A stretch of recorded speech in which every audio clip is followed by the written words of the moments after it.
Le collaborateur, moi, ce que je vais vous proposer au niveau du collaborateur, c'est de me mettre dans la peau d'un administrateur de la plateforme qui serait responsable des entretiens et de vous expliquer comment réaliser ce suivi. Dans le cas présent, je m'appelle Daniel Hernandez et je suis administrateur responsable des entretiens. Je me connecte à la plateforme et je vais me rendre directement sur la solution Poppy Entretien.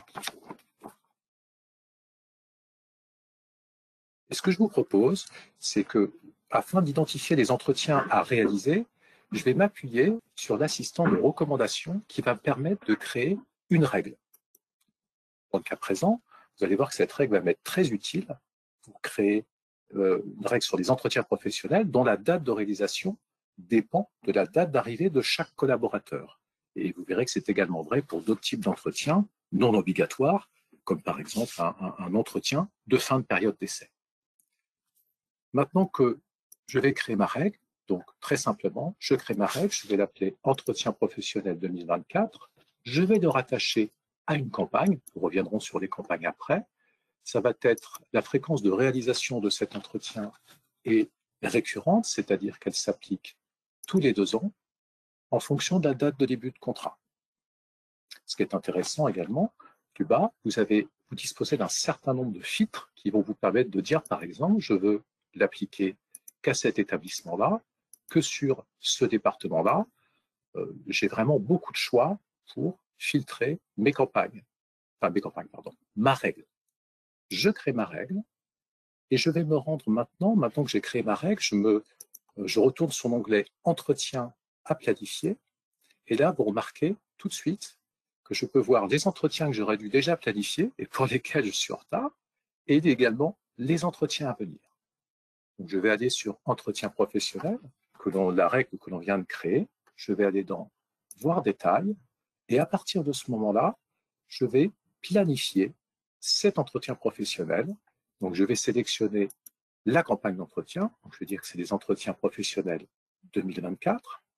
Je vais choisir les dates de préparation, parce que vous verrez que dans le chemin d'un entretien, il y a une notion de préparation du collaborateur et une notion de réalisation avec le manager.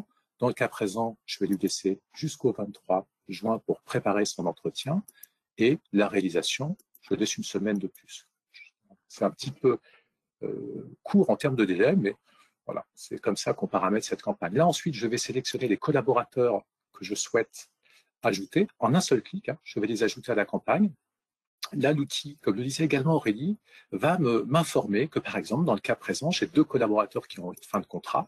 Donc, je peux rentrer pour aller voir de qui il s'agit et la date effective de fin de contrat, mais j'ai décidé que j'allais les laisser. Donc, je les laisse et j'ajoute ces 15 collaborateurs. Vous voyez, c'est assez simple. Le lancement d'une campagne, et ma campagne est lancée. Je ne suis plus en retard. Les collaborateurs vont alors être notifiés par email et ils pourront, de leur côté, commencer à préparer leur entretien.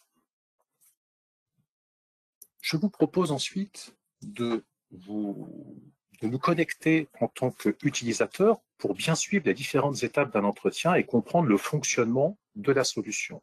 Alors pour cela, je vais me connecter en tant que Valentin Brégnier, qui est un utilisateur.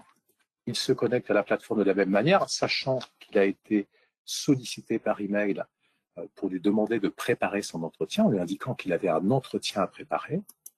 Donc, le collaborateur se rend sur la solution Poppy Entretien et dans son onglet Mes entretiens, ça centralise en fait tous les entretiens de Valentin, qu'ils soient terminés ou en cours, comme c'est le cas ici, avec l'entretien professionnel 2024. Et on voit que dans cette campagne 2024 des entretiens professionnels, elle est rythmée sur 2 étapes. La première, c'est la préparation qui permet au collaborateur de préparer son entretien. Et la deuxième étape, c'est la réalisation avec son responsable. Ça consiste à formaliser cette évaluation. Je vais donc rentrer dans la campagne de telle manière que Valentin prépare son entretien. Donc, premièrement, il retrouve tout d'abord une introduction qui va lui permettre de contextualiser l'objectif de cet entretien. Il est important d'expliquer aux collaborateurs et aux responsables de l'entretien l'enjeu de cet entretien pour que les entretiens soient bien préparés. Ensuite, il retrouve les différentes questions, notamment qui va lui permettre. Enfin, vous voyez, vous avez différentes questions. Et sur la partie gauche, vous allez trouver différents chapitres, différentes sections. Une première section sur le bilan du parcours professionnel. Et ensuite, en naviguant au sein de l'entretien, il va retrouver également, si vous disposez du module POPI Formation, de l'historique des formations qu'il a pu réaliser. Valentin, il répond à l'ensemble des questions, très simplement. Il suffit de taper du texte. Vous avez également la possibilité de choisir des questions ouvertes ou fermées, oui, non, ou alors des échelles.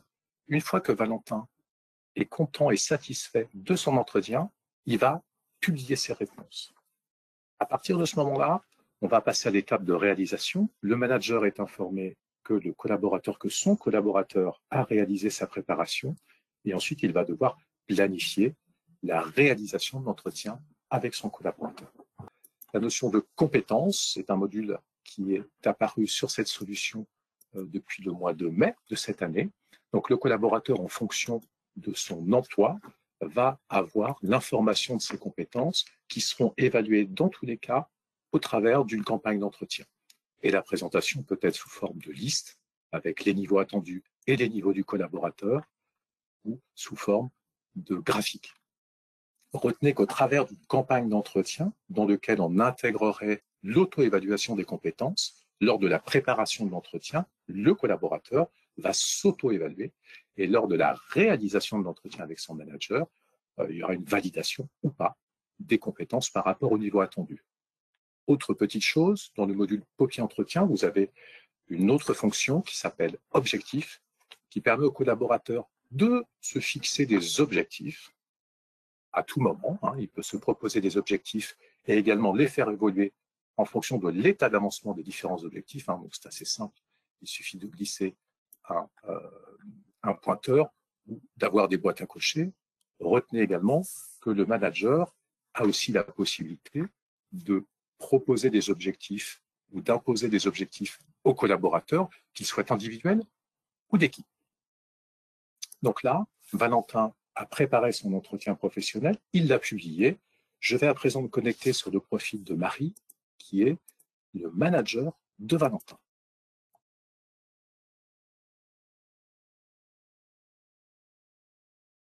Donc, Marie se connecte sur la plateforme. Elle a été informée que son collaborateur a terminé sa préparation. Donc, de la même manière, elle va se rendre sur le module POPI Entretien. Elle dispose de mes entretiens parce que elle aussi est amenée à réaliser des entretiens avec son propre manager.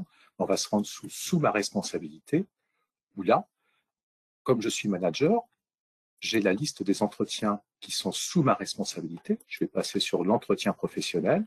J'ai une notion de préparation, comme je vous l'ai dit, une notion de réalisation et une notion d'entretien terminé. Pour l'instant, il n'y a qu'une personne qui a réalisé son entretien, c'est Alibert Chloé. Donc, je vais aller sur l'entretien d'Alibert Chloé. Et comme vous le voyez, je vais retrouver les différentes réponses de Chloé. Et je peux également copier la réponse de mon côté ou moi apporter des éléments de réponse en tant que manager par rapport à ce que le collaborateur aura indiqué. À l'issue, c'est exactement cette même logique, à l'issue de cette réalisation avec le collaborateur, on publie l'entretien. Et à partir de ce moment-là, cette campagne d'entretien avec ce collaborateur est terminée et le collaborateur va retrouver cet entretien dans son espace. Maintenant, vous avez vu le déroulé opérationnel des entretiens. Je vais revenir sur le profil administrateur.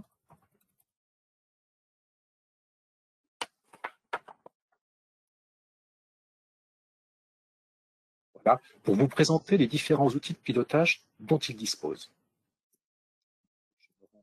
Côté POPI Entretien, je vais aller dans Campagne d'entretien, et là, je vais retrouver, j'ai deux onglets, j'ai un onglet Campagne ou brouillon, nous y reviendrons après, et j'ai toutes les campagnes qui sont lancées, et je vais par exemple aller sur la campagne Entretien professionnel 2024.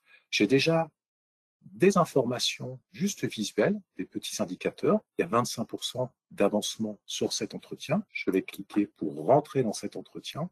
Je vais retrouver 4 onglets. Premier onglet, tableau de bord, qui permet d'un seul coup d'œil de cibler des actions à mener. Si je trouve que c'est un petit peu lent en termes d'avancement, que les collaborateurs sont en retard dans la préparation ou dans la réalisation. Ensuite, j'ai un onglet qui s'appelle avancement individuel, très pratique. Ça me permet d'identifier où en sont chacun des collaborateurs dans la préparation et où la réalisation des entretiens. Ce qui peut être intéressant, c'est que je peux à la volée changer de responsable d'entretien, de cas échéant. Ça peut arriver si vous avez un manager qui quitte l'entreprise et qu'il reste encore des entretiens à réaliser, ou alors, dans une autre idée, un collaborateur qui quitterait l'entreprise, je peux également archiver ou supprimer ce collaborateur de cette campagne. Ensuite, un autre élément dont dispose l'administrateur, alors le manager également dans une certaine mesure, c'est l'onglet analyse des entretiens qui permet un suivi des résultats en temps réel. Et on peut analyser assez aisément les réponses des collaborateurs. Et ce qui est très intéressant également, c'est que j'ai cette possibilité d'exporter sur Excel l'ensemble des données à des fins de reporting. Et pour finir cette présentation, je vous propose de nous intéresser à la création d'une campagne d'entretien. Là, on se rend en campagne, 2 possibilités. Soit ma campagne 2024, mon formulaire était à jour et il est parfait, enfin, je n'ai pas d'éléments particuliers à ajouter. À ce moment-là, j'ai la possibilité de dupliquer la campagne et de lancer la campagne 2025, par exemple. Soit je décide de partir d'une nouvelle campagne. Donc, je crée une campagne, je vais lui donner un nom, je vais dire que c'est des entretiens annuels, par exemple.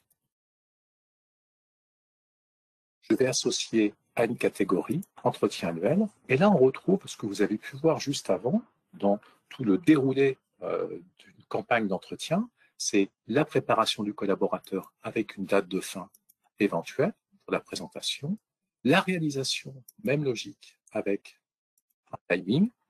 Par défaut, on va mettre le manager, mais ça peut être un autre responsable d'entretien. Il est possible d'ajouter un approbateur intermédiaire, si jamais vous avez ce besoin. Et dans le cadre d'un entretien annuel, on propose la validation du collaborateur. Donc là, vous avez une étape supplémentaire. Vous avez la préparation, la réalisation, et ensuite la validation du collaborateur. C'est lui qui a le dernier mot en lui disant, ben voilà, il validera l'entretien après l'avoir réalisé. On peut l'autoriser à laisser un commentaire également. Donc là, c'est les éléments du déroulé de la campagne d'entretien annuel. Je continue. À partir de ce moment-là, je vais choisir quelle est la population que je veux récupérer, que je veux adresser, sur ces campagnes. Donc là, pareil, je retrouve l'ensemble de mes collaborateurs avec de l'information sur des collaborateurs qui partent, d'autres qui sont responsables de leur propre campagne. Donc je suis alerté. Mais ce qui est intéressant surtout, c'est que je peux ouvrir des filtres et dire, voilà, je vais aller chercher par exemple que le département comptabilité finance, en disant, voilà, cette campagne, elle concernera ces 3 collaborateurs. Donc je peux vraiment aller très loin, pareil, en forme d'entonnoir, dans le filtre. Je veux que la compta finance, par exemple, imaginez vos entretiens pour vos 4 forfaits jours. Je fais lancer une campagne d'entretien uniquement pour mes 4 forfaits jours. Donc là, vous n'avez pas de souci, vous pourrez le traiter via des catégories professionnelles. Je continue. Là, comme on part d'une campagne qui est à 0, on n'a pas dupliqué une campagne existante, je peux décider de créer chacune de mes questions, mais ça risque d'être très très long. Donc vous avez la possibilité de récupérer des formulaires prêts à l'emploi que vous pourrez ensuite personnaliser à votre guise. Je vais vous montrer. Je vais rebondir sur le portail de l'éditeur qui va me proposer un certain nombre de matrices d'entretien. Vous voyez, vous en avez un certain nombre qui peuvent vous inspirer. Là, je vais prendre les entretiens annuels. J'ai téléchargé l'entretien annuel. Maintenant, je me rends à nouveau dans mon formulaire d'entretien pour importer ces questions. Je vais aller les chercher. Et voyez, automatiquement, mon formulaire d'entretien est créé. Et ce formulaire, je peux ensuite changer l'ordre des questions, les supprimer, en ajouter d'autres, mettre des filtres sur certaines questions en disant c'est telle population qui doit répondre à cette question ou telle autre population. Donc, vous voyez, vous avez vraiment l'embarras du choix sur les différentes sections. Et là, ça vous donne quand même une bonne idée sur ce qui est attendu. Et comme le disait également Aurélie tout à l'heure, ce qui est important, c'est l'introduction, bien introduire l'entretien pour expliquer quel est l'objet de cet entretien. Et pareil, on continue. On peut mettre en place ce qu'on appelle des demandes d'avis. À l'issue de l'entretien, le collaborateur et ou le manager peut être autorisé à envoyer des demandes d'avis à d'autres collaborateurs, à d'autres managers. Bon, dans le cadre de l'entretien annuel, on ne va pas le faire, mais retenez que cette fonctionnalité existe. On continue et on est presque arrivé au bout. Il y a 2 mails qui vont partir. Un mail à destination du responsable, qui peut être personnalisable, et un mail à la direction du collaborateur. On continue. 2 possibilités. Soit je décide de lancer la campagne. Il aurait fallu que je retire ces collaborateurs, mais c'est pas grave. Donc, soit je décide de lancer la campagne, soit lorsque je retourne aux campagnes brouillon, je retrouve, vous voyez, ma campagne, je ne l'ai pas lancée, je l'ai préparée, je la retrouve en statut brouillon. Et à partir de ce moment-là, je peux revenir dessus et apporter des modifications. Donc, voilà comment on crée une campagne d'entretien. C'est extrêmement simple. Des formulaires disponibles ou alors vos propres formulaires. Au niveau des objectifs, rapidement, vous disposez aussi d'outils de tableau de bord, de la même manière, à l'instar de ce qu'on a pu voir pour les entretiens, pour les objectifs. Et pareil pour les compétences, où on peut avoir des compétences de chacun des collaborateurs en naviguant au sein des différents menus. On a également les fameuses grilles de compétences en fonction des métiers et des qualifications des collaborateurs.